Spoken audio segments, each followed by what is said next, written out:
Welcome to my channel, The Broken Circuit. I heard her breathe. She was gone. My very first memory is not a happy one. It isn't a memory of laughter or warmth or family joy. It's the memory of seeing someone slowly dying. It was a bright, beautiful day at the beach. My mom had fallen asleep while sunbathing, and my dad had gone to get ice cream for us. I remember noticing a strange-looking bird nearby and following it out of curiosity. I didn't think I went far, but I walked just far enough that the beach was no longer in sight. That's when I noticed her. She was lying among the bushes and weeds. At first, I didn't understand what I was seeing. Then she looked directly at me. Her eyes were intense and unblinking. Her chest jerked unevenly, as if her body couldn't keep up with itself. Her mouth opened and closed again and again, like a fish gasping outside of water. Each time her mouth opened, a sharp sound came out. Pop. I stayed there, frozen. I must have been standing there for close to half an hour. I don't remember witnessing her final breath. All I remember is a man appearing beside me and guiding me back to my parents. People were yelling. Some were crying. My mom wrapped her arms around me so tightly I could barely breathe. But deep in my mind, that sound stayed. Her mouth opening, no air filling her lungs. Pop, pop, pop. That happened years ago. It was, quite literally, the earliest memory I have. I'm in my late 20s now. I completed high school, earned my degree from West Virginia University, and eventually moved back home to live a quiet life in a small West Virginia town. My parents separated long ago.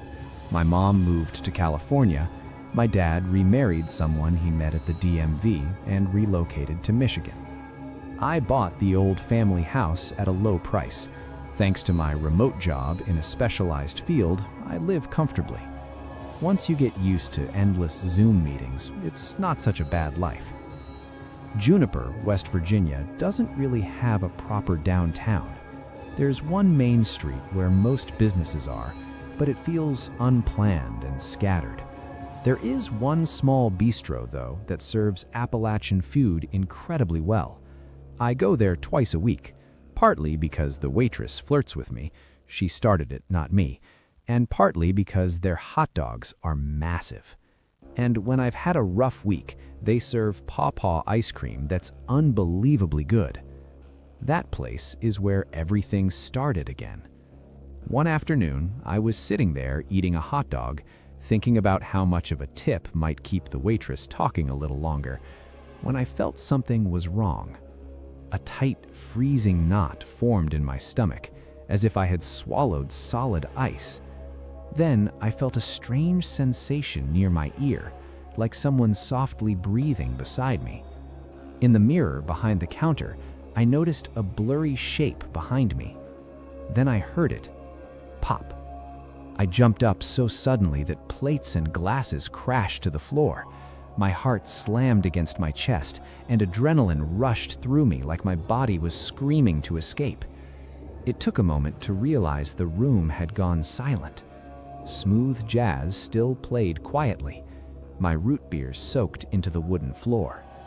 The doorbell rang as an elderly man walked in, staring at me like I was unstable. There was nothing I could have done to recover that moment. I was completely shaken. Until then, I hadn't thought about that childhood memory in years. It had been buried so deeply that it felt unreal, like vaguely remembering the taste of rubber from a pacifier, or hearing a tune that almost triggers a forgotten memory. But now it was crystal clear.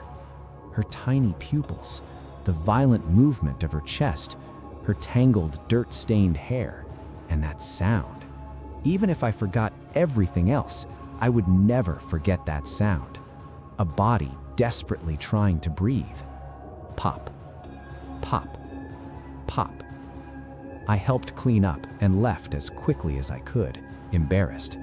They told me it was fine and asked if I was okay, but I couldn't explain it. My hands shook as I got into my car. I struggled just to fasten my seatbelt. Overwhelmed, I slammed my hands against the dashboard and screamed. It felt like releasing built-up pressure. I calmed myself and took the longer road home, avoiding the highway. I wasn't convinced I wasn't experiencing some kind of breakdown. Questions flooded my mind. Who was that woman? Why now? Why had that sound returned? The feeling was unnatural, like something touching my thoughts directly. So I finally did what I should have done years ago. I called my parents. I poured myself a glass of wine and sat on the couch, staring outside. The sugar maple trees swayed gently in the breeze. My mom brushed it off. She said it was too long ago and might not have even happened. As usual, she avoided the topic entirely. We ended up talking about inflation instead. My dad reacted differently. He went silent for several seconds. Then he told me the truth. Her name was Sally Alger. She was 19 years old. She had been murdered while camping with her family, stabbed and left to die. Her actual cause of death was suffocation, blood filling her lungs. A man named Jonah Miele was arrested and sentenced to life. Getting these details out of my dad was difficult. He knew everything, but hated discussing it. "I thought you were too young to remember," he said. That night, the sound came back. Pop, pop, pop. It followed me everywhere. At the grocery store, while pumping gas, even while driving. Each time I panicked, covering my ears, waving my arms, drawing attention. People stared at me like I was insane. Maybe I was. Eventually, I decided it had to end. I contacted an old friend whose father worked as a prison guard and arranged a visit. Meeting Jonah Miele didn't give me answers, but strangely, the sound stopped afterwards, for a while. When I returned to the bistro one evening, the display case finally locked shut. Pop. She was standing behind them. I ran. That night revealed the truth. The real killer was someone familiar, someone trusted.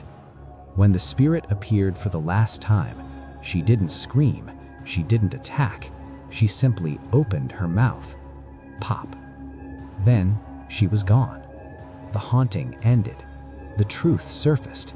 And for the first time in my life, I sleep without hearing that sound.